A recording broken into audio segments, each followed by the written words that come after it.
మీకు తెలియకుండా నాకు తెలియకుండా బయట ప్రపంచానికి తెలిసే అవకాశం లేకుండా ఒక్కోసారి వ్యవస్థలు తమ పని తాము చేసుకుంటూ పోతుంటాయి.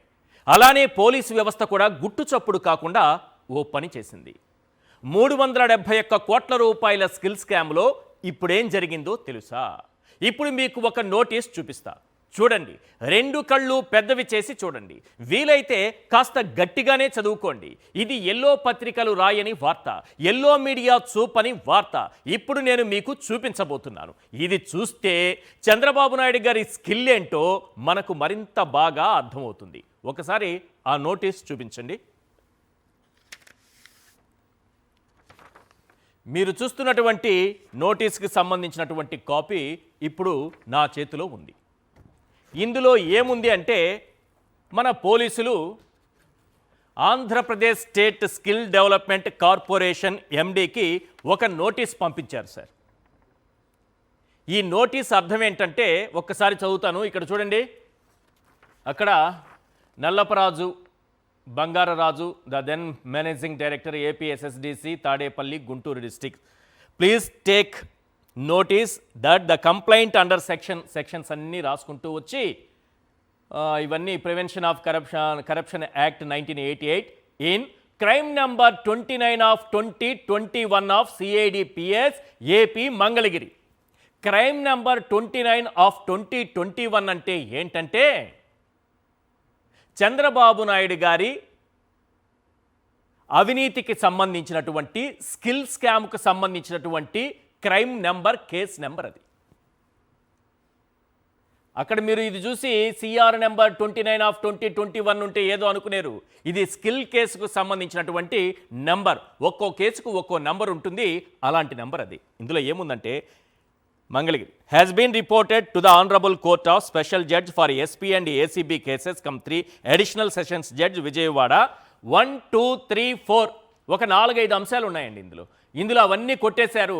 ఏమేమి ఉన్నాయి కొట్టేసిన వాటిల్లో మనకు ఇక్కడ కనిపిస్తున్నది? Duly charge, false, non cognizable, mistake of fact. మూడోది చూడండి ఒకసారి, మిస్టేక్ ఆఫ్ ఫ్యాక్ట్. ఒక్కసారి దీని అర్థం కూడా నేను చెప్తాను.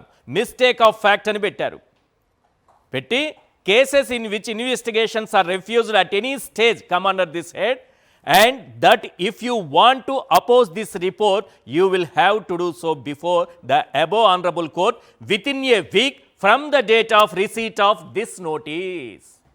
అయ్యా, ఈ కేసుని మేము ఆ మూడో పాయింట్ ఉంది కదా, మిస్టేక్ ఆఫ్ ఫ్యాక్ట్, ఇది పొరపాటున జరిగినటువంటి కేసుగా భావిస్తూ దీన్ని మేము క్లోజ్ చేయాలనుకుంటున్నాము. మీరు స్కిల్ డెవలప్మెంట్ కార్పొరేషన్ ఎండీగా మీకేమన్నా అభ్యంతరాలు ఉంటే వారం రోజుల్లో మీరు కోర్టులో చెప్పగలరు. అయిపోయింది సార్, కేసు అయిపోయింది. చంద్రబాబు నాయుడు గారి స్కిల్ కేసుకు సంబంధించి చాలా క్లియర్గా 19వ తారీఖున ఎవరికి మన పనుల్లో మనం ఉంటాం సార్, చిన్న చిన్న నోటీసులు వెళ్ళిపోతూ ఉంటాయి. అలా వీటిని పట్టుకున్నప్పుడే అసలు విషయం తెలుస్తుంది. 19వ తారీఖున వెళ్ళింది. స్కిల్ డెవలప్మెంట్ కార్పొరేషన్ ఎండీ గారికి నోటీస్ వెళ్ళింది పోలీసుల నుంచి. ఈ కేసును మేము క్లోజ్ చేయాలనుకుంటున్నాము మిస్టేక్ ఆఫ్ ఫ్యాక్ట్ కింద. సో మీకేమన్నా అభ్యంతరాలు ఉంటే వచ్చి చెప్పండి అని. ఇదంతా ఒక పద్ధతి ప్రకారం ఇదే విధంగా ఇప్పటికే అనేక కేసులు క్లోజ్ చేసుకుంటూ వచ్చారు. ఇప్పుడు స్కిల్ కేసు మీద పడ్డారు. దీంట్లో చాలా విషయం ఉంది. ఇది నోటీస్ పంపించినంత ఈజీ కాదు. ఆ విషయం నేను చెప్తాను. దానికి సంబంధించిన ఎక్స్పర్ట్స్ కూడా దీనిపైన మాట్లాడతారు. మొన్ననే కదా ఓ 4 కేసులు ఏ విధంగా క్లోజ్ అయ్యాయో మనం చూసాం. అందులో మరొకటి ఈ స్కిల్ కేసు కూడా చేరిపోయిందా? మొత్తం 5 కేసులు అటకెక్కేశాయా?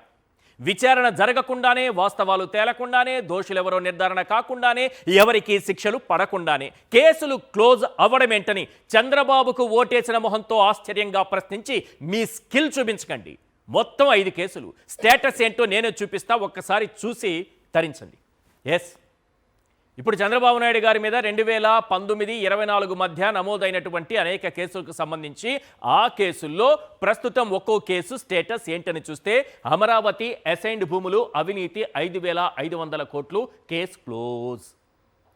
ఫైబర్ నెట్ స్కామ్ అవినీతి 333 కోట్లు, స్టేటస్ చూస్తే కేసు క్లోజ్. లిక్కర్ కేసు అవినీతి 25,000 కోట్లు, ప్రస్తుతం స్టేటస్ చూస్తే కేసు క్లోజ్. ఉచిత ఇసుక మాటన ఇసుక స్కామ్కు పాల్పడ్డారు, అవినీతి 10,000 కోట్లు.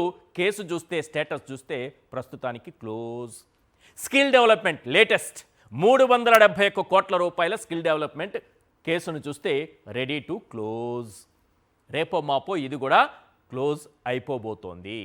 యువతకు నైపుణ్య శిక్షణ అంటూ 3,300 కోట్ల ప్రాజెక్ట్ అంటూ ఓ కుంభకోణానికి స్కెచ్ గీశారు. సిమెన్స్ అనే కంపెనీతో ఒప్పందం అన్నారు. వాళ్ళు 3,300 కోట్లతో 90% ఖర్చు పెడతారు, మనం కేవలం 10% ఖర్చు పెడితే చాలు అని అన్నారు. ఒప్పందం కూడా చేసుకున్నారు. అందులో తప్పేముందంటారా? చెబుతాను, చెవులు రెక్కరించి మరీ జాగ్రత్తగా వినండి. అసలు సిమెన్స్ అనే కంపెనీకే తెలియకుండా ఆ కంపెనీతోనే ఒప్పందం చేసుకున్నారంటే వీళ్ళ స్కిల్ ఏంటో అర్థం చేసుకోలేరా? సిమెన్స్ అనే కంపెనీలో పనిచేసిన మాజీ ఉద్యోగితో ఒప్పందం చేసుకుని సిమెన్స్తో ఒప్పందం అని మనల్ని నమ్మించారు. గతంలో ఇదే టెక్నిక్ అమరావతి విషయంలోనూ వాడారు. సింగపూర్ అవినీతి మంత్రి ఈశ్వరంతో ఒప్పందం చేసుకుని సింగపూర్ ప్రభుత్వంతో ఒప్పందం అని నమ్మించారు. సేమ్ టు సేమ్ సిమెన్స్కి అప్లై చేశారు. వీళ్ళు 90% నిధులు ఇవ్వకుండానే చంద్రబాబు నాయుడు గారు 10% నిధులు విడుదల చేశారు. 330 కోట్లు ప్లస్ జిఎస్టీ కూడా కలిపారు. 330 కోట్లు ప్లస్ జిఎస్టీతో కలిపి 371 కోట్లు డిజైన్ టెక్ అనే కంపెనీకి రిలీజ్ చేశారు. చూసారా? అవినీతి చేసేటప్పుడు కూడా జిఎస్టీ లెక్కగట్టి మరి చెల్లించారంటే వీళ్ళ నిజాయితీ ఏ స్థాయిలో ఉందో. ఆ 371 కోట్లను షెల్ కంపెనీల ద్వారా దారి మళ్లించి డైరెక్ట్గా సొంత ఖాతాల్లోకి రప్పించారు. అది సార్ మా బాబు గారి స్కిల్ అంటే. ఆయన అభిమానులు మా బాబు గారి స్కిల్ అంటే ఇది అని కాలర్ ఎగరేసే స్థాయిలో ఈ అవినీతి కుంభకోణం జరిగిందనేది ఆయనపై వచ్చినటువంటి ఆరోపణ. ఇక్కడ మీకు ఇంకో ముఖ్యమైన విషయం ఉంది, అది కూడా చెప్పాలి. ఈ కేసును పట్టుకుంది ఎవరో తెలుసా? ఏపీసీఐడి కాదు సార్, కేంద్ర జీఎస్టీ అధికారులు. ఇప్పుడు ఆ కేసు క్లోజ్ కాబోతోంది. కేసు క్లోజ్ చేసే ముందు ఆరోపణలు ఎదుర్కొంటున్న వారు ఈ ప్రశ్నలకు సమాధానం చెప్పాలి. రైట్, కొన్ని క్వశ్చన్స్ ఉన్నాయి మన ముందు. ఒకసారి ఆ క్వశ్చన్స్ ఏంటో చూద్దాం. క్వశ్చన్ నెంబర్ 1, సిమెన్స్ ఇస్తానన్న 3,300 కోట్లలో ఒక్క రూపాయి కూడా ఇవ్వలేదన్నది నిజం కాదా? కేసు క్లోజ్ చేసే ముందు దీనికి ఆన్సర్ చేయండి. క్వశ్చన్ నెంబర్ 2, సిమెన్స్తో ఒప్పందం చేసుకోకుండానే 371 కోట్లు రిలీజ్ చేసి నొక్కేసింది నిజం కాదా? కేసు క్లోజ్ చేసే ముందు దీనికి ఆన్సర్ చేయండి. నెక్స్ట్, సిమెన్స్ తన వాటా 1 రూపాయి చెల్లించకుండానే 10% వాటా కింద 371 కోట్లు రిలీజ్ చేసింది నిజం కాదా? కేసు క్లోజ్ చేసే ముందు దీనికి ఆన్సర్ చేయండి. క్వశ్చన్ నెంబర్ 4, 2018లోనే స్కిల్ స్కామ్ బయటకు రావడంతో నోట్ ఫైల్స్ మాయం చేసింది నిజం కాదా? కేసు క్లోజ్ చేసే ముందు దీనికి ఆన్సర్ చేయండి. క్వశ్చన్ నెంబర్ 5, ఈ స్కామ్పై దర్యాప్తు జరిగితే తప్పించుకోవడానికి అగ్రిమెంట్లో ఖాళీలు పెట్టింది నిజం కాదా? ఈ కేసు క్లోజ్ చేసే ముందు దీనికి ఆన్సర్ చేయండి. క్వశ్చన్ నెంబర్ 6, డిజైన్ టెక్కి 371 కోట్లు రిలీజ్ చేసి స్కిల్లర్ లాంటి షెల్ కంపెనీలకు మళ్లించింది నిజం కాదా? కేసు క్లోజ్ చేసే ముందు దీనికి ఆన్సర్ చేయండి. క్వశ్చన్ నెంబర్ 7, అక్కడి నుంచి 65 కోట్లు పార్టీ ఖాతాలోకి మిగిలింది సొంత ఖాతాల్లోకి మళ్లించింది నిజం కాదా? కేసు క్లోజ్ చేసే ముందు దీనికి ఆన్సర్ చేయండి. క్వశ్చన్ నెంబర్ 8, ముందుగా కేంద్ర జీఎస్టీ తర్వాత ఈడీ ఈ కేసును విచారించి 5గురిని అరెస్ట్ చేసింది నిజం కాదా? కేసును క్లోజ్ చేసే ముందు దీనికి ఆన్సర్ చేయండి. క్వశ్చన్ నెంబర్ 9, డిజైన్ టెక్ ఆస్తులు 31 కోట్లు సీజ్ చేసి ఎండి కన్వేల్కర్ను ఈడీ అరెస్ట్ చేసింది నిజం కాదా? కేసు క్లోజ్ చేసే ముందు దీనికి ఆన్సర్ చేయండి. క్వశ్చన్ నెంబర్ 10, 371 కోట్లు దోచేసిన కేసులో 17A సెక్షన్ చూపించి బయటపడడానికి చూసింది నిజం కాదా? కేసు క్లోజ్ చేసే ముందు దీనికి ఆన్సర్ చేయండి. ఇవన్నీ చూసిన తర్వాత ఒక్కొక్క కేసు మొత్తం అటకెక్కుతున్న తర్వాత ప్రధానంగా ఓ ప్రశ్న వినిపిస్తోంది. అదే ఇవాల్టి big question. Today's big question on big screen. అధికారంతో తన అవినీతి కేసులు క్లోజ్ చేయించుకుంటే బాబుకు మరిన్ని చిక్కులు తప్పవా? ఈ అంశంపైనే మనం చర్చించబోతున్నాం. చర్చలో పాల్గొంటున్నారు నాగమల్లేశ్వరి గారు, YSRCP joint secretary, media panellist, and doctor Bala గారు, అనలిస్ట్, అడ్వకేట్, నాగార్జున యాదవ్ గారు, వైఎస్ఆర్సీపీ అధికార ప్రతినిధి. బాలా గారు, కొన్ని ప్రశ్నలు చాలా అంటే లీగల్గా పాయింట్స్ చాలా ఉన్నాయి. అంటే ఇందులో ప్రధానం కేస్తారా లేకపోతే ఎంటైర్ సిస్టమ్కి వేస్తారా? ఎంటైర్ సిస్టమ్ ని ప్రశ్నించలేను కానీ ఈ సిస్టమ్ మనకి కొన్ని వెసులుబాట్లు కల్పించింది. సిస్టమ్ మన కోసం పనిచేస్తుంది. మీడియాకి ఆ పవర్ ఉంది. మొత్తం సిస్టమ్ కి మీరు క్వశ్చన్ వేస్తే నేను ఆన్సర్ చేస్తాను. రైట్, నేను ఒకే క్వశ్చన్ డైరెక్ట్ గా ఈరోజు రాష్ట్ర ప్రజలందరూ జాగ్రత్తగా వినండి.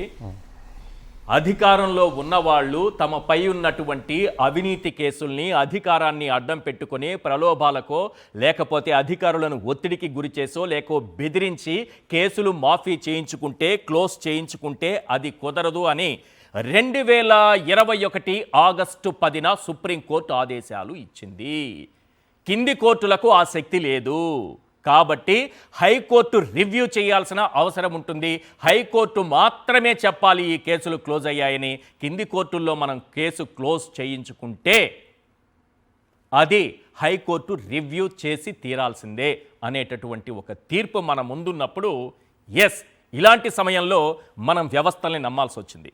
సార్ 2021 ఆగస్టు 10న సుప్రీంకోర్టు ఇచ్చినటువంటి ఆదేశాలను బట్టి చూస్తే తప్పనిసరిగా హైకోర్టులో రివ్యూకి వెళ్లాల్సిందేనా, లేదా అక్కడ సరైన రివ్యూ కాదు మాకు న్యాయం జరగట్లేదు అని ఎవరైనా భావిస్తే సుప్రీంకోర్టుకైనా వెళ్ళొచ్చా?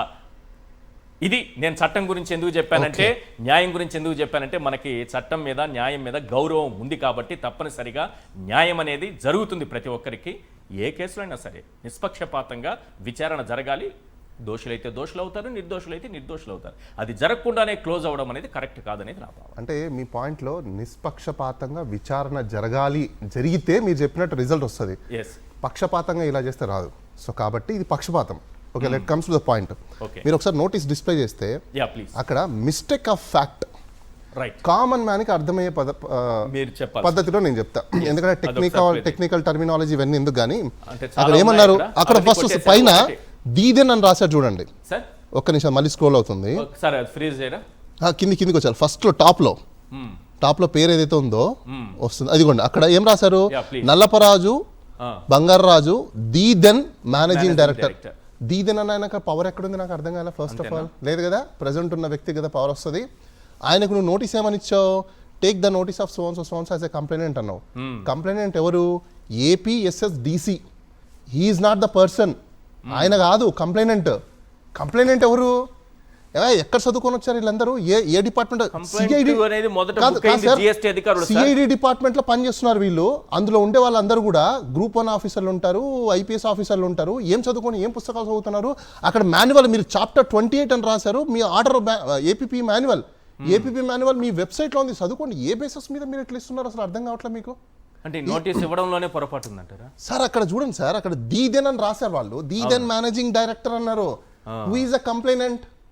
Complainant is APSSDC, not he is only a authorized person on behalf of that ఏది ఏపీఎస్ఎస్డిసి. అతను ఎవరు, ఒక యాక్టర్, యాక్టింగ్ మాత్రమే చేయాలి. ఒక అధికారి, అప్పట్లో అధికారి యాక్టింగ్ మాత్రమే చేయాలి, క్రియేషన్ కాదు చేయాల్సింది. అక్కడ ఇంకో పాయింట్ కూడా ఉంది సార్. యాక్చువల్లీ దీన్ని బుక్ చేసింది ఎవరంటే కేంద్ర జిఎస్టీ అధికారులు సార్. వీళ్ళు కూడా కాదు, కేంద్ర జిఎస్టీ అధికారులు 2018లో నుంచి రిపోర్ట్ వచ్చింది వీళ్ళకి. Yes correct sir.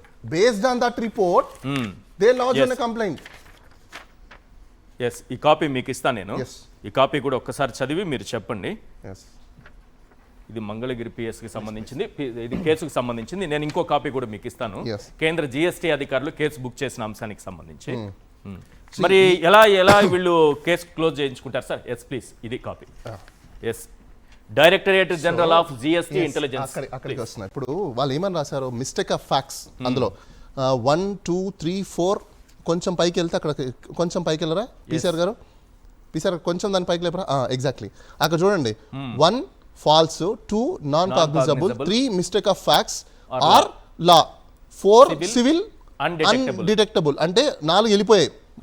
మూడోది మాత్రమే ఎందుకు పెట్టారంటే చాలా ఇంటెలిజెంట్ గా మిస్టేక్ ఆఫ్ ఫ్యాక్ట్స్ చెప్పడానికి. మీకు తెలుసా ఫ్యాక్ట్స్? ఇక్కడ ఫస్ట్ ఆఫ్ ఆల్ మీకు ఫ్యాక్ట్ ఇచ్చింది ఎవరు, ఇన్ఫర్మేషన్ ఇచ్చింది ఎవరు, ప్రైమా ఫేసి ఇన్ఫర్మేషన్ ఇచ్చింది ఎవరు, దెన్ జిఎస్టీ వాళ్ళు ఇన్ఫర్మేషన్ ఇచ్చిందని mistake of fact. And how you decided you are competent? If you are not a competent personality and investigate the matter, you need to hand over the case to the competent agencies. What is the competent agencies? Do you know enter the IAS? They don't know. IAS అంటే తెలుసా వీళ్ళకి? అంటే Indian administrative service కాదు, Indian accounting services అని ఒకటి ఉంటుంది. IAS అంటే అది తెలుసుకోవాలి వీళ్ళు. దాని ప్రకారంగా ట్రాన్సాక్షన్ ఏం జరిగాయి, ఫోరెన్సిక్ ఆడిట్ ఏం చేశారు, ఫోరెన్సిక్ ఆడిట్లో ఏం బయటపడ్డాయి, ఇవన్నీ బయటపడిన తర్వాత జిఎస్టీ డిపార్ట్మెంట్లో మీకు director of general of GST intelligence వాళ్ళు ఒక డేటా అనలైజ్ చేసి వాళ్ళు ఒక ఎర్రర్ని తీసుకున్న తర్వాత ఆ ఎర్రరు అఫెన్సా క్రైమా మిస్టేకా అని చూసుకున్న తర్వాత మీకు రిపోర్ట్ చేశారు. ఇట్స్ నథింగ్ బట్ క్రైమ్ అని వాళ్ళు తేల్చారు. అవునా? వాళ్ళు ప్రైమా ఫేసి మీకు ఎవిడెన్స్ ఇచ్చినప్పుడు మిస్టేక్ ఆఫ్ ఫ్యాక్ట్ ఎలా అవుతుంది నాకు అర్థం కాదు. నేను ఇంకో పాయింట్ కూడా యాడ్ చేస్తాను. కేంద్ర ఇంటెలిజెన్స్ తో పాటు ఇదే కేసులో ఈడీ 5గురిని అరెస్ట్ చేసి ఆస్తులు కూడా అటాచ్ చేసి ఈడీ ఎందుకు ఇంటర్వ్యూన్ అయిందో కూడా చెప్తాను నేను. ఇప్పుడు నేను ఒక ఐఏఎస్ అని చెప్పా. ఐఏఎస్ అంటే మళ్ళీ చెప్తున్నా, ఐఏఎస్ కాదు, ఇండియన్ అకౌంటింగ్ స్టాండర్డ్స్ ఉంటాయి. అట్లనే ఐఏఎస్ 2 ఉంటుంది, ఇంటర్నేషనల్ అకౌంటింగ్ స్టాండర్డ్స్ కూడా ఉంటుంది. సో ఐఏఎస్ ప్రకారము మన ఇండియన్ అకౌంటింగ్ స్టాండర్డ్స్ ప్రకారము ఇప్పుడు మీరు అన్నట్టు ఈడీ ఇంటర్ఫేర్ ఎందుకు అయిందంటే మనీ లాండరింగ్ అంటే క్యాష్ ఒకటే ట్రాన్సాక్షన్ చేస్తే సరిపోదు సార్. అకౌంట్ టు అకౌంట్ జరిగిన దాంట్లో కూడా ఇల్లీగాలిటీస్ ఉండి బిల్స్ లేకుండా, ఏ చలాన్స్ లేకుండా, ఎటువంటి ఏవి లేకుండా, ప్రూఫ్ లేకుండా ఓన్లీ షెల్ కంపెనీస్తో ట్రాన్సాక్షన్ చేస్తే then ED will interfere. Income 2 types ఉంటాయి. డైరెక్ట్ ఇన్కమ్, ఇండైరెక్ట్ ఇన్కమ్ లో లీగల్ ఇన్కమ్ ఉందా లేదా ఫస్ట్ ఆ డేట్ తో సహా చూపించండి సార్. అది మన జిఎస్టీ అధికారులు ఏ రోజు కేసు బుక్ చేశారు? జిఎస్టీ వాళ్ళు ఇచ్చింది ఇది డేట్ కూడా నేను చదివి వినిపిస్తాను. 28/02/2018. అంటే ఎప్పుడు చంద్రబాబు నాయుడు గారు సీఎం గా ఉన్న సమయంలో అప్పుడు మనం ఇప్పుడు అనాలి దీదేన్ చంద్రబాబు నాయుడు గారు ఉన్నప్పుడు. అంటే ఇప్పుడు ప్రెసెంట్ చంద్రబాబు నాయుడు గారు సీఎం. ఆ టైంలో బుక్ చేస్తే వీళ్ళు ఏం చేశారు, దాన్ని సప్రెస్ చేసి పెట్టుకున్నారు. దెన్ తర్వాత సెక్షన్ 50 కింద గవర్నమెంట్ ఆఫ్ ఆంధ్రప్రదేశ్ క్రైమ్, ఇక్కడ బాగా వినండి, government of Andhra Pradesh crime investigation department. Sir నాది ఒకటే ఒక ప్రశ్న, చాలా మంది డిబేట్ చూస్తుంటారు, లీగల్ ఫెటర్నిటీలో ఉన్న వాళ్ళు కావచ్చు, చదువుకునే వాళ్ళు కావచ్చు, కామన్ మ్యాన్స్ కావచ్చు, అందరికీ కూడా. సార్ గవర్నమెంట్ ఆఫ్ ఆంధ్రప్రదేశ్ కి సీఎం ఎవరు సార్? మిమ్మల్ని క్వశ్చన్. గవర్నమెంట్ ఆఫ్ ఆంధ్రప్రదేశ్ కి సీఎం ఎవరు? ఎవరు చెప్పండి. చంద్రబాబు నాయుడు గారు. అవునా? ఇప్పుడు ఈ క్రైమ్ ఇన్వెస్టిగేషన్ డిపార్ట్మెంట్ అండర్ ఎవరి కంట్రోల్లో ఉంది? క్రైమ్ ఇన్వెస్టిగేషన్ డిపార్ట్మెంట్ వాళ్ళ టెరిటరీ చూసుకోండి. అవును. సిఐడి ఎవరి కంట్రోల్లో ఉంది? ప్రభుత్వం కంట్రోల్. ప్రభుత్వం హెడ్ ఎవరు? ఆయన. ఏ కేసులో అక్యూజ్డ్? ఈ స్కిల్ డెవలప్మెంట్ లో కేసు అక్యూజ్డ్. ఇంకా ఆయనకి రిపోర్టింగ్ చేసే వ్యక్తి, ఆయన అండర్ రిపోర్టీ, ఆయన మాట వినకుండా మీ మాట, నా మాట, లేకపోతే నాగార్జున మాట వింటాడా? వినడు కదా. సో అలాంటప్పుడు యాజ్ పర్ ద జడ్జ్మెంట్, ఏ జడ్జ్మెంట్? బెయిల్ జడ్జ్మెంట్ ప్రకారము హైకోర్టు ఇచ్చిన బెయిల్ కండిషన్స్ ఏంటి? Directly or indirectly you should not influence a witness, or you cannot intervene during the course process of investigation. What is the mean of this? Mistake of fact. Mistake of fact అని మీరు తీసుకొచ్చారంటే మీరు influence అవ్వకుండా, ఏమి చేయకుండా, వాళ్ళ మాట వినకుండా మీరు రిపోర్టింగ్ ఎవరు చేస్తారు? This DG directly reports to the DGP, DGP directly reports to the chief minister. When directly reports to the chief minister, when chief minister says something, ఆయన వినకుండా ఉంటాడా? డెఫినెట్ గా వింటాడు. ఈవెన్ ఇల్యూజన్స్ పక్కన పెడదాం, వినడు, నిజాయితీగా చేస్తాడు, ఇవన్నీ కాకమ్మ కబుర్లను వేరే వాళ్ళకి చెప్పండి. సిస్టంలో ఉన్న మాకు చెప్పకండి. మీరు ఏం చేస్తారో మాకు బాగా తెలుసు. ఓకే, మీరు ఏం చేస్తారో కూడా మాకు బాగా తెలుసు. ఎందుకు ఈ విషయం చెప్తున్నానంటే, నేను మిస్టేక్ ఆఫ్ ఫ్యాక్ట్స్ అని క్లోజ్ చేసిన ఆ ఇంటెలిజెంట్ ఐడియా ఇచ్చిన ఇంటెలిజెంట్ పర్సన్ ఎవరైతే ఉన్నారో, బాస్ మీరు బాగా గుర్తుపెట్టుకోండి, మిస్టేక్ ఆఫ్ ఫ్యాక్ట్ అని మీరు అందులో పెట్టడమే మీరు చేసిన తప్పు. ఫస్ట్ మిస్టేక్ ఆఫ్ ఫ్యాక్ట్ అని పెట్టడమే మీరు చేసిన తప్పు. ఇప్పుడు 2-3 కేసులు అవే, 4 కేసులు కూడా అవే సార్. మిస్టేక్ ఆఫ్ ఫ్యాక్ట్ అనే దానికి కూడా ప్రజలకు అర్థమయ్యే మీనింగ్ లో నేను చెప్తా. మిస్టేక్ ఆఫ్ ఫ్యాక్ట్ అంటే ఏంటంటే సార్, పొరపాటున జరిగిందా, అదే దాని ప్రజలకు అర్థమయ్యే భాషలో చెప్తాను. ఇప్పుడు మనం ఒక షాప్కి వెళ్ళాం సార్. ఒక షాప్కి వెళ్తే అక్కడ ఒక 4-5 మంది వచ్చారు. ఒక అతను ఒక బ్యాట్ బాల్ ఎవరో దొంగతనం చేసుకొని బయటకు వెళ్ళిపోయాడు. సిమిలర్ ఆఫ్ టీ షర్ట్స్ వేసుకొని వెళ్ళారు. సపోజ్ అజ్యూమ్ ఏ మూమెంట్, హెయిర్ స్టైల్ కూడా కొంచెం సిమిలర్ గా ఉన్నాయి. ఒక వ్యక్తిని పట్టుకొని పోయి ఇంకో వ్యక్తిని పట్టుకున్నారు అనుకోండి, ఇన్వెస్టిగేషన్లో ఇతను కాదు, మొత్తం ఇమేజ్ అంతా మేము చూసాము, ఇతని ఫేస్కి అతని ఫేస్ మ్యాచ్ అవ్వట్లేదు అన్నప్పుడు that is called mistake of fact. ఎందుకంటే ఫ్యాక్ట్ అక్కడ లేదు, ఫ్యాక్చువల్గా ఇతను కాదు అక్కడ. ఫ్యాక్చువల్గా చేసిన పర్సన్ ఎవరు? వేరే పర్సన్. ఇతని మీద రాంగ్గా కాట్ చేశారు కాబట్టి మిస్టేక్ ఆఫ్ ఫ్యాక్ట్ అదైతుంది. అంటే ఫ్యాక్ట్ లేని ఇన్ఫర్మేషన్ని, ఇతనికి ఫ్యాక్చువల్ ఇన్ఫర్మేషన్ ఇతను కాదు, ఎవరు ఫ్యాక్ట్? ఇంకో పర్సన్ ఎవరో. అలాంటప్పుడు ఇక్కడ మెటీరియల్ ఫ్యాక్ట్స్ అన్నీ ఉండగా మీకు intelligence DG director general of GST వాళ్ళు ఇన్ఫర్మేషన్ ఇచ్చిన తర్వాత, అంటే GST input, output, IGST, SGST, CGST ఇవన్నీ కూడా పక్కకి వెళ్ళిపోయి, బ్యాంక్ ట్రాన్సాక్షన్లు పక్కకి వెళ్ళిపోయి, వాళ్ళ ఇన్పుట్లు అవుట్పుట్లు పక్కకి వెళ్ళిపోయి, మీరు మిస్టేక్ ఆఫ్ ఫ్యాక్ట్స్ కాదని చెప్పి డిక్లేర్ చేస్తారా? ఇప్పుడు నేను ఇంకో క్వశ్చన్ అడుగుతాను సార్. ఇప్పుడు ఈ చంద్రబాబు నాయుడు గారిని ఇదే కేసులో 52 రోజులు 53 రోజుల పాటు ఆయన జైల్లో ఉన్నారు.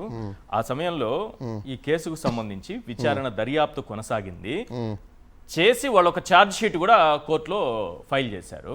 ఛార్జ్ షీట్లో ఈ కేసులో అవినీతి జరిగిందని చెప్పటానికి చాలా ఆధారాలు ఉన్నాయని ఇదే సిఐడి ఛార్జ్ షీట్ వేసింది.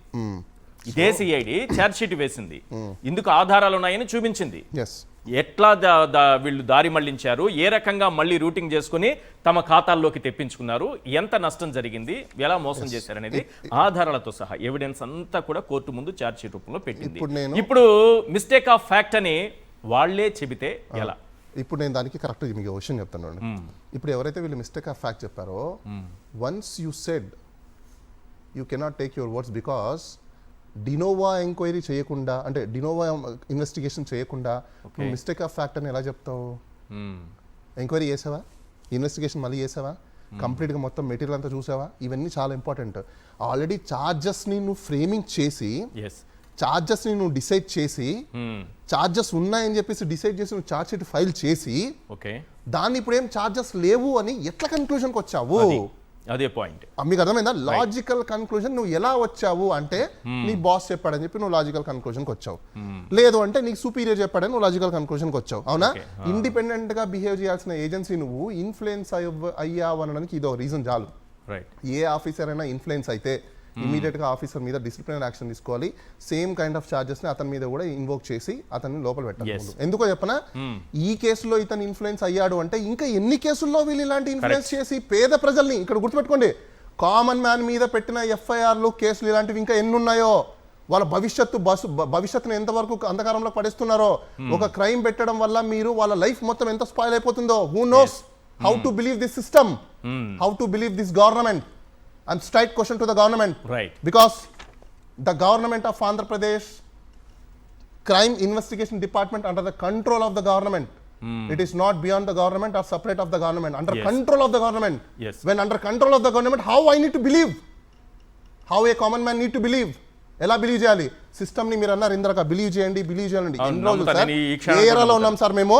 2020 సరా ఐ ఓపెన్ ఎరాలో పెట్టుకొని, ఐ ట్రాన్స్పరెంట్ ఎరాలో పెట్టుకొని, ఈ రోజు సీసీటీవీ ఫోటేజ్లో కనిపించే ఎరాలో పెట్టుకొని, ఈ రోజు కూడా మీరు బ్లైండ్గా బిలీవ్ చేయమంటే ఎలా బిలీవ్ చేస్తాం? ఏం చదువుకోలేదు ఎవరు కూడా? లిటరేచర్స్ లేరా? డిగ్రీలు చదువుకున్నారు లేరా? మేమందరం చదువుకునే గూగుల్లో కొడితే ఇలా కొడితే అట్లా వచ్చేస్తుంది. గూగుల్ అమ్మ తల్లి, వికీపీడియా ఫాదర్ లేవా? మీరు చెప్పేదంటే గూగుల్లో చెప్తుంది అన్ని. సో అలాంటి సందర్భాల్లో ఉండి ఈరోజు మిమ్మల్ని బిలీవ్ చేయండి అని మీరు కూడా చెప్తారు. ఎట్లా బిలీవ్ చేస్తారు ప్రజలు? ఎందుకు బిలీవ్ చేస్తారు? సిస్టమ్స్ మీద నమ్మకాలు పోతున్నాయి అంటే దేనికి పోతున్నాయి? Because of the legislator. ఆ లెజిస్లేటర్ కంట్రోల్స్లో పనిచేస్తున్న బ్యూరోక్రసీ ఎలా ఉండాలి? ఇండిపెండెంట్గా ఉండాలి. మీరు ఎందుకు చదువుకుంటాం? నేను కూడా 2011లో సివిల్స్ రాసా, ప్రిలిమ్స్ క్వాలిఫై అయ్యా, మెయిన్స్కి వెళ్ళలేకపోవడానికి రీజన్ బికాస్ ఆఫ్ నాకు హెల్త్ వాళ్ళక నేను మెయిన్స్కి వెళ్ళాలా. నేను కూడా ఏంటో ఒకవేళ నేను కూడా సివిల్ సర్వెంట్ అయ్యేవాడిని, కానీ నేను ఆ రోజు చదువుకున్నది, నేను ఎగ్జామ్ రాసి నాకు ఇప్పటికీ గుర్తున్నాయి, ఈ రోజు వరకు నాకు గుర్తున్నాయి. మరి అలాంటప్పుడు మనం హానెస్ట్ కదా, ఎవరికి ఉండాలి? కరెక్ట్. సర్వీసెస్ ఎవరికి చేయాలి? ప్రజలకు చేయాలి. డెమోక్రసీలో మనం ఎవరం? We are also one of the pillar కదా. Executive one of the pillar కాదు, మేజర్ పిల్లర్. అదే ఎగ్జిక్యూటివ్ నే మేజర్ పిల్లర్, అది మనం గుర్తుపెట్టుకోవాలి. అలాంటి మేజర్ పిల్లర్ ఈ రోజు మీకు వైలేషన్స్ చేస్తుంటే, వీళ్ళే క్రైమ్ చేస్తుంటే, వీళ్ళే మొత్తం అంతా డైల్యూట్ చేసి పడేస్తుంటే ఇంకెవరి దగ్గరికి వెళ్తారు సార్? ఏ సిస్టమ్ దగ్గరికి వెళ్తారు? రైట్. ఇంకో పాయింట్ ఉంది, నేను మళ్ళీ మీ దగ్గరికి వస్తాను.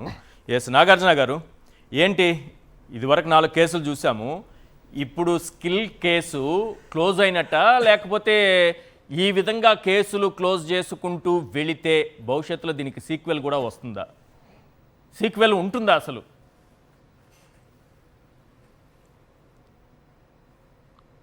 తెలుగు ప్రజల సాక్షి టీవీ ప్రేక్షకులకి నా నమస్కారాలండి.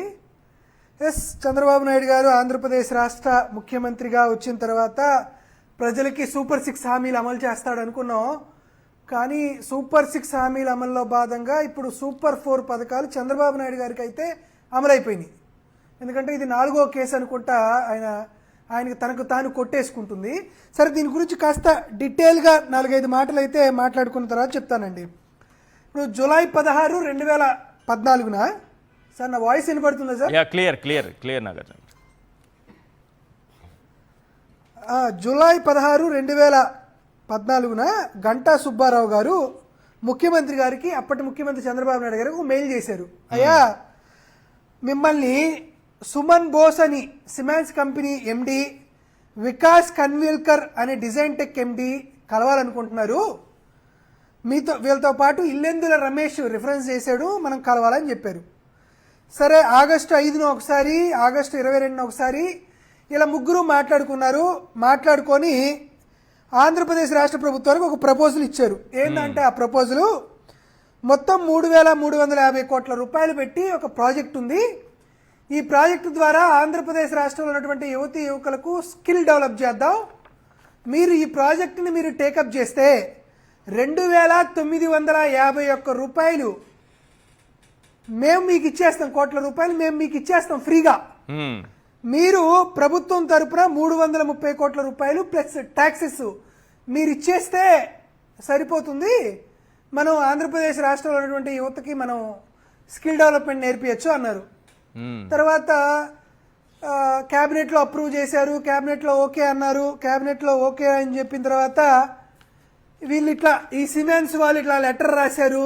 లెటర్ రాసేసిన తర్వాత మొత్తం 5 దఫాలుగా 371,25,100 రూపాయలు ఎస్ బ్యాంక్ సరూర్ నగర్ హైదరాబాద్కి ఒకసారి, ఎస్ బ్యాంక్ బేగంపేటకి మిగతా 4 సార్లు వెరసి 5 దఫాలుగా 371 కోట్ల రూపాయలు మనం ఆంధ్రప్రదేశ్ రాష్ట్రం నుండి ఈ డిజైన్ టెక్ సంస్థకి మనం డబ్బులు కూడా డ్రా చేసి అయిపోయింది. ఆంధ్రప్రదేశ్ రాష్ట్రంలో యువతకంతా స్కిల్ డెవలప్మెంట్ పెరిగిపోయిందన్నారు. యథావత 2019 ఎన్నికలు జరిగినాయి.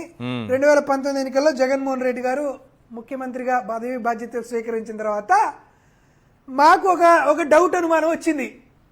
నిజమే, మనం 371 కోట్ల రూపాయలు మనం ఇచ్చాము, దీనికి మ్యాచింగ్ గ్రాంట్ గా 2,951 కోట్ల రూపాయలు వచ్చాయా లేదా అనేది ఈ ప్రశ్న అప్పుడు ఉన్నటువంటి అధికారులను ముఖ్యమంత్రి జగన్మోహన్ రెడ్డి గారు అడిగారు.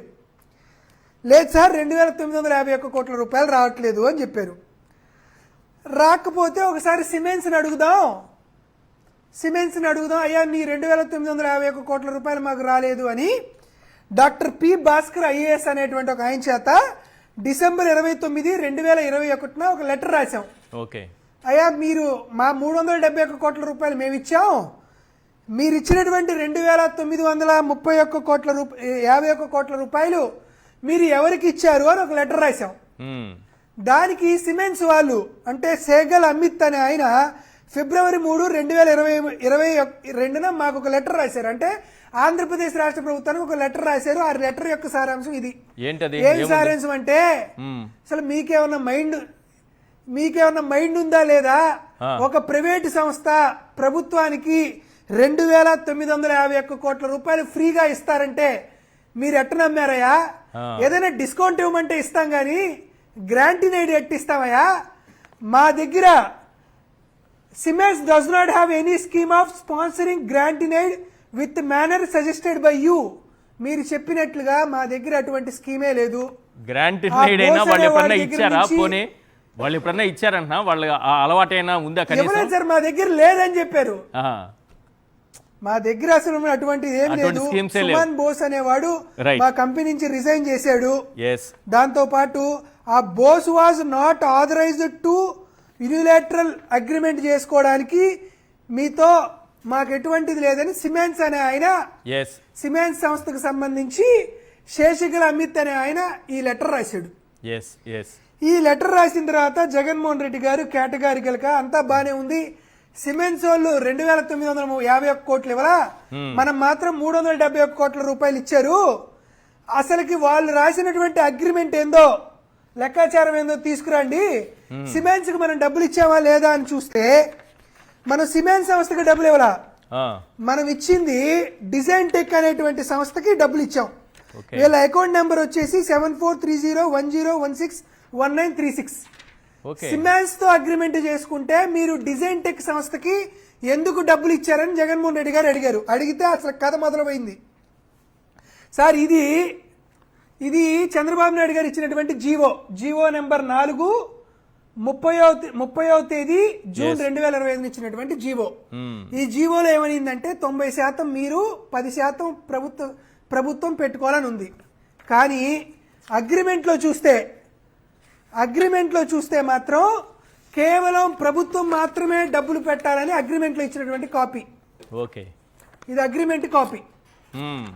అంటే జీవోలో ఏమో 90% డబ్బులు ప్రైవేట్ సంస్థలు ఇస్తాయని చెప్పారు, కానీ అగ్రిమెంట్ లో మాత్రం ప్రైవేట్ సంస్థలు డబ్బులు ఇస్తాయని పెట్టుకోవాలా. ఇది ఒకటి. దాంతో పాటు మరి డబ్బులు ఎట్లా రిలీజ్ చేశారని మీరు అడగచ్చు. ఇదిగో వాళ్ళు ఏం చెప్పారంటే, ఎటువంటి ప్లానింగ్ లేకుండా 370 కోట్లు రిలీజ్ చేయమంటే ఎట్ట రిలీజ్ చేస్తారయ్యా అని అప్పుడు ఉన్నటువంటి K Sunitha IAS secretary to the finance department July 29, 2015 ఏం రాసిందంటే, ప్లానింగ్ డిపార్ట్మెంట్ కి పంపించకుండా మనం డబ్బులు రిలీజ్ చేయం అని ఆవిడ రాసినటువంటి నోట్ ఫైల్ ఇది. కరెక్ట్. దాంతో పాటు అసలుకి వాళ్ళు 3,000 కోట్ల రూపాయలు డబ్బులు ఇస్తామంటే ప్రభుత్వం ఎట్లా నమ్ముతుంది? ఒక పైలట్ కింద ఒక ఏరియాలో మనం చేద్దాం అని చెప్పి ఇదే సునీత గారు సెప్టెంబర్ 8 రాసిన మరొక నోట్ ఫైల్ ఇది. ఓకే. ఈ నోట్ ఫైల్స్ అన్నిటినీ కూడా బుట్టదాఖలు చేస్తూ అప్పుడున్నటువంటి ఐవైఆర్ కృష్ణారావు గారు ఏం రాశారంటే, ముఖ్యమంత్రి గారితో నేను మాట్లాడాను, issue is discussed with meeting with CM an amount of 25 crores release చేయండి అని ఒకసారి ఇచ్చినటువంటి ఆదేశాలు, తర్వాత 270 కోట్ల రూపాయలు ఇచ్చినట్లు ఇంకోసారి ఇచ్చినటువంటి ఆదేశాలు, దానికి సంబంధించినటువంటి నోట్ ఫైల్స్ ముఖ్యమంత్రి చంద్రబాబు నాయుడు గారు చెబితేనే 270 కోట్ల రూపాయలు మేము రిలీజ్ చేస్తున్నాం అని చెప్పి ఫైనాన్స్ డిపార్ట్మెంట్ ఇచ్చినటువంటి ఆదేశాలు ఇవి. ఇది అయిపోయిన తర్వాత అయ్యా మరి ఐఏఎస్ అధికారులు ఇన్ని ఆధారాలన్నీ ఇవన్నీ కూడా చార్జ్ షీట్ లో ఉన్నాయి, మీరు ఎట్లా రిలీజ్ చేశారు? ఇవన్నీ ఉన్నాయి. బట్ ఉన్న తరువాత ఇవన్నీ ఉన్నాయి కదా, ఇవి ఉన్న తరువాత కూడా ఏంటది mistake of fact, mistake of fact అని ఎలా పెట్టారు మరి? దాని తర్వాత సార్ ఇంకొకటి చూడండి సార్, ఇంకొకటి చెప్తానండి సార్, ఈ అన్ని ఐఏఎస్ అధికారులు ఇవన్నీ నెగటివ్ గా రాసిన తర్వాత కూడా డబ్బులు ఎట్లా రిలీజ్ చేశారని మళ్ళీ ప్రశ్నిస్తే, చంద్రబాబు నాయుడు గారు సుమారుగా 13 చోట్ల చంద్రబాబు నాయుడు గారు సంతకాలు పెడుతూ ఈ 370 కోట్ల రూపాయలు రిలీజ్ జరిగింది. ఒక చోట కాదు, 2 చోట్ల కాదు, 13 చోట్ల చంద్రబాబు నాయుడు గారు సంతకం కూడా చూపిస్తాను చూడండి. చంద్రబాబు నాయుడు గారి సంతకాలు ఎల్లో పేజెస్ తో టిక్ మార్క్ చేశాను. ఇవన్నీ చంద్రబాబు నాయుడు గారు చేసినటువంటి సంతకాలు. చంద్రబాబు నాయుడు గారు చేసినటువంటి సంతకాలు చేసిన తర్వాత కూడా మేము ఈ రోజు ఏమడుగుతున్నామంటే సార్, జిఎస్టీ లేఖ రాసింది కాబట్టి జిఎస్టీ దాని గురించి అడుగుతున్నారు. నేను మరొకటి కూడా లేఖ రాస్తా. ఐటీ వాళ్ళు కూడా ఒక లేఖ రాశారు. అవును, ఐటీ వాళ్ళు కూడా ఒక లేఖ రాశారు. ఐటీ వాళ్ళు ఎప్పుడు లేఖ రాశారు? August 4, 2023 IRS officer Dondapati Venkata Harish అనే ఆయన ఒక లెటర్ రాశారు. ఈ లెటర్ లో ఏమి రాశారంటే, ఎవరికి లెటర్ రాశారు? చంద్రబాబు నాయుడు గారికి రాశారు. చంద్రబాబు నాయుడు గారు మీరు ముఖ్యమంత్రిగా ఉండగా అంటే 2017 నుంచి 2019 కాలంలో మీకు 167,17,79,324 రూపాయలు మీ అకౌంట్ లోకి డబ్బులు వచ్చాయి. ఆ డబ్బులకి మీరు పన్నులు కట్టలేదు. మీరు దాని మీద మీరు ఎందుకు పన్నులు కట్టలేదని రాసినటువంటి లేఖ. రైట్ ఇది అవన్నీ మనం చెప్పుకొని చేతిలో పట్టుకోవడానికేనా, లేకపోతే చాలా స్పష్టంగా అడుగుతుంది ఏంటంటే, చంద్రబాబు నాయుడు గారు ఈ తప్పులు చేశారని వ్యవస్థలు ఏమైనా నిర్ధారిస్తాయా?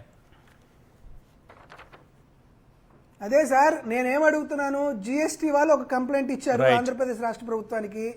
చంద్రబాబు నాయుడు గారికి ఒక అన్కాలిక్యులేటెడ్ 167 కోట్ల రూపాయలు అతనికి ఆస్తులు డబ్బులు వచ్చినాయని ఐటీ వాళ్ళు ఇచ్చారు. దీనికి సంబంధించి ఈడీ సుమన్ బోస్ను అరెస్ట్ చేశారు. స్పష్టంగా ఈడీ వాళ్ళు ఇదిగోండి షెల్ కంపెనీస్ కి సంబంధించినటువంటి మనీ ట్రయల్ చూపించింది. ఈ రోజు చంద్రబాబు నాయుడు గారిని కానీ సిఐడిని కానీ నేను అడుగుతుంది ఏంటంటే, మీకు ఎక్కడ సమాచారం లేకుండా, ఎక్కడ మీరు పొరపాటు పడి, ఎక్కడ మీరు ఈ కేసుని మీరు క్లోజ్ చేస్తున్నారు? మీరు ఏదన్నా పొరపాటు పడ్డారు అని అంటే మీ దగ్గర ఈ సమాచారం లేదంటే వైఎస్ఆర్ కాంగ్రెస్ పార్టీ తరఫున నేను మీకు ఈ సమాచారం ఇస్తున్నా, నేను ఈ డాక్యుమెంట్స్ ఇస్తున్నా.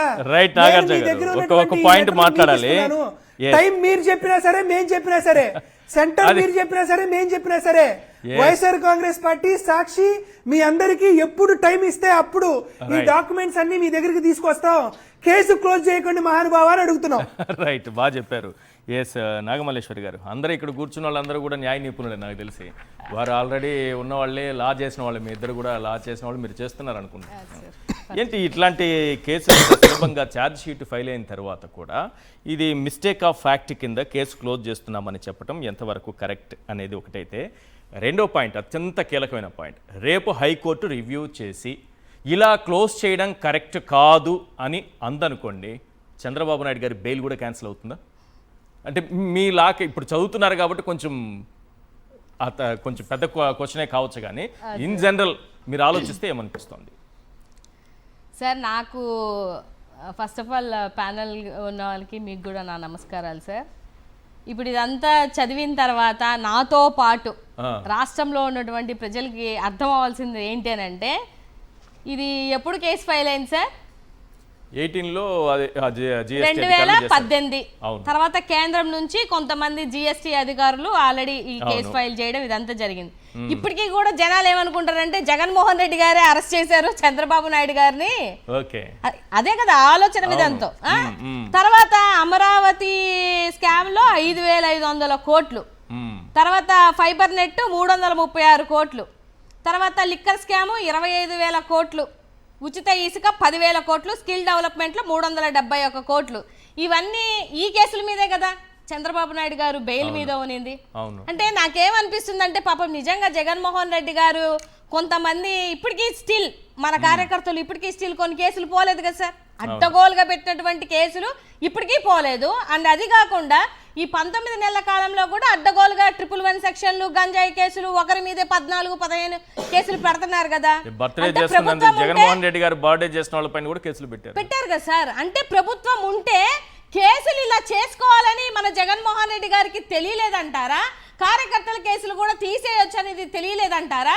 చట్టాలకు ఆయన విలువిచ్చి ఉన్నారంటారా? ఇవాళ వీళ్ళు చేస్తున్నటువంటి ఈ కేసుల దోపిడీ ఏంది సార్? అంటే అధికారం ఉంటే ఎలాగైనా దుర్వినియోగం చేసుకోవచ్చు. ఈ లెక్కన ఈయన చూస్తే ఈయన పుత్రుడు లోకేష్ బాబు గారు కానీ, ఈయన దత్తపుత్రుడు పవన్ కళ్యాణ్ గారి మరి అంటున్నారు కదా, ఆయన గీతలు తీసేస్తాం అవి చేసేస్తామంటే ఇప్పటికే అడ్డగోలుగా ఎమ్మెల్యేలు ఎంపీలు అందరూ చేసేసుకుంటారా? మళ్ళీ మన 15-20 సంవత్సరాల దాకా మన ప్రభుత్వమే ఉంటుంది. ఈ 5 ఏళ్ల కాలంలో ఏ కేసులు వచ్చినా తీసేసుకోవచ్చు అనే కదా అర్థం. అంటే అవినీతి చేసిన వాళ్ళ తాట తీయాలంటే ముందుగా తన పార్టీలో ఎవరెవరు ఉన్నారో చూసుకోవాలా? పవన్ కళ్యాణ్ గారు ఆయన చెప్పినటువంటి విషయంలో అదే కదా, గీత దాటినటువంటి వ్యక్తే ఇవాళ అప్పుడు గీత దాటింది ఆయనే, ఇప్పుడు గీత దాటుతున్న ఆయనే మాట్లాడుతున్నారంటే ఇప్పుడు వాళ్ళ కార్యకర్తలకి కూటమిలో ఉన్న వాళ్ళకి ఏంటిదంటే ఈ బెయిల్స్ క్యాన్సిల్ అవ్వడం బట్టి ఏమర్థం అవుతుందంటే ఎంత దుర్మార్గం చేసినా, ఎంత దోపిడీ చేసినా, ఎన్ని మర్డర్లు చేసినా, ఎంతమంది ఆడబిడ్డల్ని రేపు చేసి గొంతు కోసేసినా కూడా మన ప్రభుత్వంలో ఉంటే మనం బయటపడొచ్చు అని మీరు సింబాలిక్ గా చెప్తున్నారా? చంద్రబాబు నాయుడు గారికి అసలు ఆయనకి బెయిల్ ఎలాగొచ్చిందో, ఆయన బెయిల్ ఏ విధంగా తెచ్చుకున్నాడో రాష్ట్రంలో ఉన్నటువంటి ప్రజలకి కూడా ఒకసారి తెలియాలి. నేను ఎందుకు ఈ మాట చెప్తున్నాను అని అంటే, వీళ్ళు ఎంత బాగా అబద్ధాలు చెప్తారో కూడా గమనించాల్సినటువంటి అవసరం ఉంది. మన రాజశేఖర రెడ్డి గారు చెప్తారు కదా సార్, చంద్రబాబు నాయుడు గారికి ఏదో శాపం ఉందంట. ఏంటిది? నిజం చెప్తే తల 1000 ఒక్కలు అవుద్దని. నిజంగా నా చిన్నప్పటి నుంచి అదే చూస్తున్నా. ఆయన ఎప్పుడు నిజం చెప్పిన పాపాన పోలేదు. ఆఖరికి జైల్లో ఉన్నప్పుడు కూడా ఆయన ఏంటి హైడ్రేషన్ అలర్జీతో బాధపడుతున్న చంద్రబాబు గారు, శరీరంపై పలు చోట్ల దద్దుర్లు, ఆ తర్వాత హార్ట్ ప్రాబ్లమ్స్, ఈ ప్రాబ్లమ్స్, ఇవన్నీ అబద్ధాలు అడే కదా సార్ బెయిల్ తెచ్చుకున్నాడు. బెయిల్ కోసం ఏదో చెప్పారు, దాన్ని కూడా మీరు అలా పట్టుకుంటే ఎలా? బెయిల్ కోసం ఏంది సార్? అంటే మీరు కోర్టులని, న్యాయ వ్యవస్థని, అంటే అన్ని అబద్ధాలు చెప్పినట్టే కదా. అక్కడ నుంచి బెయిల్ వచ్చిన వెంటనే వేరే మరుక్షణమే ఆయన నిలబడి మాట్లాడుతున్నప్పుడు ఆయనకి బాధ రాలేదా? ప్రాబ్లం రాలేదా? అడ్డగోలుగా ఇవాళ యువత మేము యువతకి ఏదో చేసాం. ఏం చేశారు మీరు యువతకి? స్కిల్ డెవలప్మెంట్ లో ఇంత డబ్బులు దోచేశారు. ఏది విత్ ప్రూఫ్స్ ఉన్నా, ఇన్ని ప్రూఫ్స్ చెప్పండి, అయినా కూడా వాళ్ళు వినరు. ఇప్పుడు అన్ని ప్రాపర్ ప్రూఫ్స్ మీరు స్క్రీన్ మీద వేసి మనం గంట టైం ఇచ్చి ఒక లాయర్ని కూర్చోబెట్టి అన్ని సిస్టమ్ ఏంటిది, జీవోలు ఏంటి, ఎప్పుడు కేసేశారు, ఎంత డబ్బులు ఎక్కడి నుంచి, ఏ అకౌంట్కి అకౌంట్ నెంబర్ కూడా చెప్పారు నాగార్జున యాదవ్ గారు. సో ఇంత చెప్పినా కూడా వాళ్ళు వినే ప్రసక్తిలో ఉండరు సార్. నిజాలు వాళ్ళకి అవసరం లేదు. కానీ మనం రాష్ట్ర ప్రజలకైతే చెప్పాల్సినటువంటి బాధ్యత మన మీద ఉంది కాబట్టి ఎంత కాడికి ఎన్ని మాటలు మాట్లాడినా, ఎంత చేసినా అబద్ధాలు తప్పితే వీళ్ళు చేసింది ఏమీ లేదు. అంటే నాకు నిజంగానే నేను అడుగుతుంది, అండ్ సొసైటీ NGOస్లు కానీ కొన్ని కొన్ని ఎన్జిఓస్ ఉంటాయి, ఇలాంటి వాటి మీదైనా లేకపోతే ఇలాంటి లాయర్లైనా కేసులు వేస్తే బెటర్ ఏమంటే ఇష్టాసారంగా ఉంది. సుప్రీంకోర్టు తీర్పు ఉంది మేడం, నేను డేట్ తో సహా చెప్పాను కదా. సుప్రీంకోర్టు 2021 ఆగస్టు 10న ఇట్లాంటి ప్రజాప్రతినిధులకు సంబంధించినటువంటి కేసులు కింది కోర్టులు కొట్టేసినా క్లోజ్ చేసినా దాన్ని హైకోర్టు లెవెల్లోనే ఆ తీర్పు రావాలి, రివ్యూ చేయాలి హైకోర్టు అని చెప్పింది. రేపు డెఫినెట్ గా హైకోర్టుకి వెళ్తారు. ఈ 5 కేసులు మళ్ళీ రీఓపెన్ అదంటే హైకోర్టులో వీళ్ళు ఈ విధంగా కొట్టేయడం తప్పు అని తేలిందంటే అధికార దుర్వినియోగానికి పాల్పడినట్టే అవుతుంది కదా. అప్పుడు బెయిల్ క్యాన్సిల్ అవుతుందా లేదా? ముందు వాళ్ళు పోతారు. నేను ఓపెన్ చెప్తున్నా, మీ మీడియా ముఖంగా దయచేసి first you save your skin, don't listen your bosses words. I'm telling you again. ఎందుకంటే సర్వీసెస్లో రేపు పోయేది మీరే. ఇప్పుడు ఆల్రెడీ కొంతమంది ఆఫీసర్లు చూసాం మనం ఈ టర్మ్లో ఎలా ఐపీఎస్ ఆఫీసర్ డీజీ ర్యాంక్ కూడా వీళ్ళు ఎలా చేస్తారో. రేపు మీరు ఎందుకంటే దీంట్లో మెటీరియల్ ఫ్యాక్ట్ దొరికిపోతారు. మీరు ఇక్కడ మీరు ఏం చేస్తున్నారు, నోటీసులు ఇచ్చి ప్రాపర్గా క్లోజ్ చేసే మెటీరియల్ ఫ్యాక్ట్లో అడ్మిటెడ్ ఎవరైతే ఆఫీసర్స్ ఉన్నారో మొత్తం బయటకు వస్తారు. మేడం అంటే చంద్రబాబు నాయుడు గారు మరిన్ని చిక్కుల్లో పడతారా ఒకవేళ కరెక్ట్గా వ్యవస్థలు పనిచేసాయి? సార్ ఎందుకు పడరు సార్, వ్యవస్థని మార్చేయాలి, కోర్టులని మార్చేయాలి, వాళ్ళు ఇచ్చిన తీర్పుల్ని మార్చేయాలి అని అంటే అవుతుందా సార్? అది న్యాయ వ్యవస్థ మీద ఇక్కడున్న మన అందరికి చదువుకున్నాం, అందరం చదువుకున్నాం. నాకు నమ్మకం ఉంది నమ్మకం ఉంది కాబట్టి కేంద్రం నుంచి ఆ రోజు కేసులు వేశారు కాబట్టి ఆయన అరెస్ట్ చేశారు. అది జగన్మోహన్ రెడ్డి గారు అరెస్ట్ చేసింది కాదు. ఇప్పుడైనా ఈ రాష్ట్ర ప్రజలకి నేను చెప్పాలనుకుంటుంది ఇదే.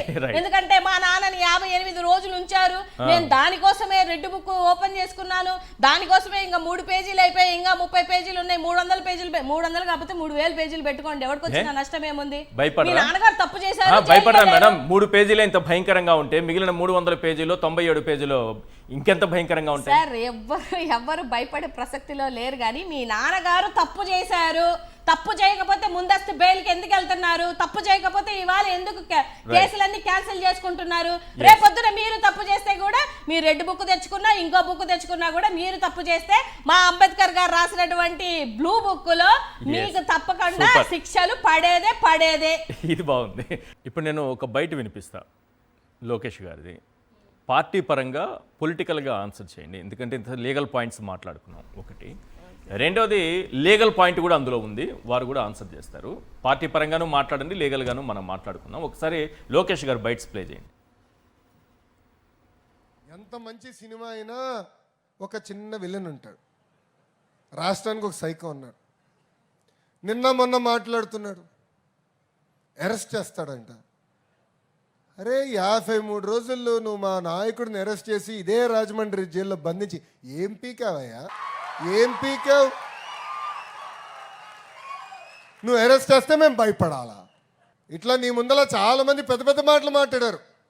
వాళ్ళందరి పరిస్థితి ఏమైందని ఒక్కసారి ఆ సైకోని ఆలోచించమని నేను అంటాను. నేను నిన్న కలెక్టర్ కాన్ఫరెన్స్లో నవ్వుతా చెప్పా ఒక పోలీస్ సోదరుడికి, మన హోం మంత్రి గారు కూడా మళ్ళీ వీలే కేసులు మన పైన పెట్టారు, టైం ఇస్తున్నా తొందరగా కేసులు తీయమని చెప్పని కూడా అదే అధికారులకు నేను చెప్పా. ఇది ధైర్యం అంటే, ఆ ధైర్యం ఉండాలి. మేము చెప్పాము కేసులు క్లోజ్ చేసుకోమని అని చెప్తున్నాను. టైం తక్కువ ఉంటుంది సార్, అందరూ 1 minute జస్ట్ 1 minute క్లోజ్ చేస్తా సార్. ఇప్పుడు ఈ కేసెస్ క్లోజ్ అన్నిటికీ కన్ఫెషన్ ఎవిడెన్స్ ఏంటో చెప్పనా? ఒకసారి నారా లోకేష్ గారు వీడియో ఇంకోసారి ప్లే చేయండి. సెకండ్ పీసీఆర్ గారు ఒక్కసారి జస్ట్ 1 minute ప్లే చేస్తారు, చెప్పండి. ఆయన ఏమన్నాడు? నేనే చెప్పాను అటువైపు వీడియో చేస్తాను. నేనే అధికారులకి చెప్పాను. ఇప్పుడు ఈ సిఐడి చీఫ్ ఇది వరకు కూడా అధికారే కదా? అవును. ఈ సిఐడిలో పనిచేసే పోలీసు వాళ్ళు కూడా ఇది వరకు కూడా అధికారులే కదా? అవును. ఇది వరకు అంటే నేను అనేది ఈ గవర్నమెంట్ కంటే ముందు అధికారులు అవును కదా. ఇప్పుడు ఆయన ఏం చెప్పాడు? నేను కాన్ఫరెన్స్లో ఒక పోలీస్ అధికారికి, ఏ పోలీస్ ఒక్కరికి చెప్పారా, 100 మందికి చెప్పారా, ఎంతమందికి చెప్పారా మనకు తెలియదు. కన్ఫెషన్ ఇది చాలు. ఈ కన్ఫెషన్ ఈ కన్ఫెషన్ ఒక్కసారి ప్లే చేయండి పీసీఆర్ గారు. ఒక్కసారి నవ్వుతా చెప్పా ఒక పోలీస్ సోదరుడికి, మన హోం మంత్రి గారు కూడా మళ్ళీ వీలే కేసులు మన పైన పెట్టారు, టైం ఇస్తున్నా తొందరగా కేసులు తీయమని చెప్పని కూడా అదే అధికారులు నేను చెప్పా. ఎగ్జాక్ట్లీ టైం వచ్చింది, కేసు తీసేశారు. ఎంత మంచి సినిమా మిస్టేక్ ఆఫ్ అయినా ఫ్యాక్ట్. ఒక చిన్న టైం వచ్చింది, Right. కేసు తీసేశారు. Mistake of fact. ఇది పని చేస్తుంది This is అసలు enough ఈ అండి. evidence? పనిచేయడం ఏంటి? He is one of the minister అండి, క్యాబినెట్ మినిస్టర్ ఆయన. అవును. హోమ్ మినిస్టర్ తో కూర్చొని చెప్పారంటున్నాడు ఆయన. Right, అంటే right. Home minister Yes, under yes. కంట్రోల్లో, అంటే ఆమె కంట్రోల్లో ఉండదు బేసికల్ గా. పాపం ఆమె డిజాస్టర్ మేనేజ్మెంట్ ఇంకోటో, కానీ పోలీస్ డిపార్ట్మెంట్ సంబంధించిన ఫెసిలిటీస్ చూసుకుంటది. Right. కానీ చీఫ్ మినిస్టర్ కంట్రోల్లో లా అండ్ ఆర్డర్ ఉంటది కదా. ఉంటది. మరి ఈయన ఎవరు కొడుకు? Yes. ఒక్క చిన్న విషయం సార్, ఈయన చీఫ్ మినిస్టర్ గారు కొడుకు. కొడుకు చెప్తే తండ్రి మాట వినరా? ఇప్పుడు డెఫినెట్ గా వింటాడు, లేకపోతే అసలు ఇంట్లో ఏమి ఉండదు. ఇది ఫ్యాక్ట్. ఎవరి ఇంట్లోనే అంతే, మా ఇంట్లో కూడా అంతే. మా నాన్న నా మాట విన్నది అనుకోండి, నేను అది గమ్మును కూర్చుంటాను, నోరు మూసుకొని మా నాన్న నా పని చేయాల్సి వస్తుంది. ఎవరింట్లో కూడా అంతే. ఇప్పుడు ఆయన చెప్పాడంట, చేసేసారు. రైట్. నాగార్జున గారు ఒక 1 minute 2 minutes లో చెప్పండి, పొలిటికల్ గా మాట్లాడండి. ఏం చేశారు స్కిల్ కేసులో? చంద్రబాబు నాయుడు గారిని అరెస్ట్ చేసి లోపల పెట్టి, ఇంకా ఆ భాష నేను మాట్లాడలేను, వారు వేరే పీకుడు భాష ఏదో మాట్లాడతారు, అది నేను చెప్పలేను, కానీ ఏం చేశారు మీరు అంటున్నారు. సార్, లోకేష్ గారి మాటలకి మనం స్పందించాల్సినంత అవసరం మా సోదరు మల్లీశ్వర్ ఉన్నారు కాబట్టి ఆవిడ స్పందిస్తారు కాబట్టి, బట్ ప్రజలకు వాస్తవాలు తెలియాలి కాబట్టి ఒక పాయింట్ చెప్పి వదిలేసేస్తాం సార్. చంద్రబాబు ఈ స్కిల్ స్కీమ్కి సంబంధించి సిబిఐ ఈడీ విచారణ చేయాలి, ఇది మా మొదటి ఆప్షను. దాంతోపాటు గవర్నర్ గారు ఖచ్చితంగా దీంట్లో ఇంటర్ఫియర్ అవ్వాలి. ఇంటర్ఫియర్ అయ్యి ఖచ్చితంగా చంద్రబాబు నాయుడు గారిని రాజీనామా కోరాలి. ఎందుకంటే ఇది clearly misuse of CM post అనేది క్లియర్ గా అర్థం అవుతుంది. చంద్రబాబు నాయుడు గారు రాజీనామా చేసిన తర్వాత సిబిఐ విచారణ దీని మీద జరగాలి. ఎందుకని చెప్తున్నామంటే ఆంధ్రప్రదేశ్ రాష్ట్ర ప్రభుత్వం నుండి డిజైన్ టెక్ కి 370 కోట్లు వెళ్ళింది. మా దగ్గర ఆధారాలు ఉన్నాయి. అక్కడి నుంచి 6 సంస్థలకు వెళ్ళాయి, 6 షెల్ కంపెనీస్ అని ఏసీబీ దగ్గర ఆధారాలు ఉన్నాయి. ఏసీబీ దగ్గర 6 కంపెనీల నుంచి 11 షెల్ కంపెనీలకి డబ్బులు ట్రాన్స్ఫర్ అయినట్టు ఆధారాలు ఉన్నాయి. మొత్తం 34 షెల్ కంపెనీలకి డబ్బులు వెళ్ళి ఆంధ్రప్రదేశ్ రాష్ట్ర ప్రభుత్వం నుండి అనే ఆధారాలు మా దగ్గర స్పష్టంగా కనపడుతున్నాయి. ఎక్కడ మాకు ఇన్వెస్టిగేషన్ అనేది మిస్ అవుతుందంటే, ఏసీబీ ఎక్కడ ఇన్వెస్టిగేషన్ మిస్ చేసిందంటే, సిమెన్స్ ఇండియా ఎండి సుమన్ బోసు డిజైన్ టెక్ ఎండి వికాస్ కన్విలేకర్ కి ఒక మెసేజ్ చేశాడు. ఏందా మెసేజ్ అంటే, హైదరాబాద్ కి 2 టోకెన్లు డెలివరీ చేశాం అనేటువంటి ఒక కోడ్ లాంగ్వేజ్ మెసేజ్ వారికి వెళ్ళింది. దీనిపైన విచారణ చేస్తున్నటువంటి సమయంలో ఎన్నికలు వచ్చినాయి. ఎన్నికల ఫలితాల తర్వాత చంద్రబాబు నాయుడు గారు ముఖ్యమంత్రి అయ్యారు. ఈ 2 టోకెన్లు ఎవరి దగ్గరికి వెళ్ళాయి? ఈ 2 టోకెన్లు ఎవరి చేతులకి వెళ్ళాయి? 2 టోకెన్లు అంటే ఎంత డబ్బు? ఈ డబ్బులకి చంద్రబాబు నాయుడుకి సంబంధం ఏంది? ఈ టోకెన్లకి నారా లోకేష్ కి సంబంధం ఏంది? ఈ టోకెన్లకి ఈ 167 కోట్ల రూపాయలకి ఉన్నటువంటి సంబంధం ఏంది అనే విషయం పైన ఖచ్చితంగా ఈడీ విచారణ, సిబిఐ విచారణ జరిగి తీరాల్సిందే. ఈ విచారణ జరగాలంటే చంద్రబాబు నాయుడు గారు రాజీనామా చేయాల్సిందే. దీంట్లో గవర్నర్ గారు ఇంటర్ఫీర్ అవ్వాల్సిందే. దీంట్లో సుప్రీంకోర్టు ప్రధాన న్యాయమూర్తి ఖచ్చితంగా దీనిపైన సీరియస్ గా దీనిపైన జరగాల్సిందే. కాబట్టి నారా లోకేష్ గారి సైకో వ్యాఖ్యల పైన మా సోదరిమణి మల్లీశ్వర్ గారు స్పందిస్తారు.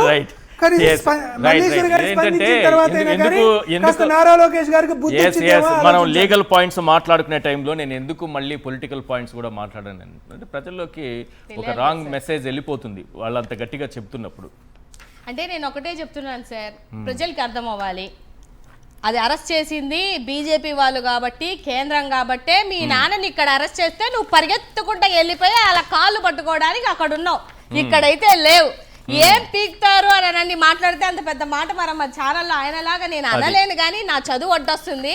కానీ మీరు ఆయన ప్రభుత్వంలో ఉన్నప్పుడే అడ్డగోలుగా దోపిడీ చేసిన ఆయన బెడ్ మీద పడుకున్నాడు. తర్వాత అడ్డగోలుగా యువత డబ్బు దోచేసిన ఆయన 53 రోజులు జైల్లో ఉన్నారు. తర్వాత అడ్డగోలుగా ఒకరికి సపోర్ట్ చేద్దామని రెచ్చిపోయిన అడ్డంగా రోడ్డు మీద పడ్డాడు. సో రాబో రోజులలో కూడా మరి రెడ్ బుక్ ఎత్తుకున్నందుకు మీ పరిస్థితి కూడా ఎలాగుంటుందో ఇంకా దేవుడికే వదిలేస్తున్నాను నేను. డెఫినెట్ గా ఏ అయితే కేసులు క్యాన్సిల్ చేసుకున్నారో మళ్ళీ అవి లీగల్ పరంగానే ఓపెన్ అవుతాయని ఈ సందర్భంగా తెలియజేస్తున్నాను. Okay okay very good legal గానే అనే మాట వాడారు గుడ్ అండి గుడ్ మనం legal కరెక్ట్ గానే కరెక్ట్ fight కరెక్ట్ చేస్తాం అదే కదా. చాలా అవసరం కూడా. ఎస్ థ్యాంక్ యూ అండి నాగమల్లేశ్వరి గారు చర్చలో పాల్గొన్నందుకు. బాలా గారు అలాగే నాగార్జున గారు thank you so much sir. చాలా ఎవిడెన్స్తో వచ్చారు, ప్రజలకు అర్థమయ్యేలాగా చెప్పారు, అన్నీ చూపించారు ఆధారాలన్నీ. ఇవి వాళ్ళ చర్చా కార్యక్రమం చూస్తూనే ఉండండి సాక్షి.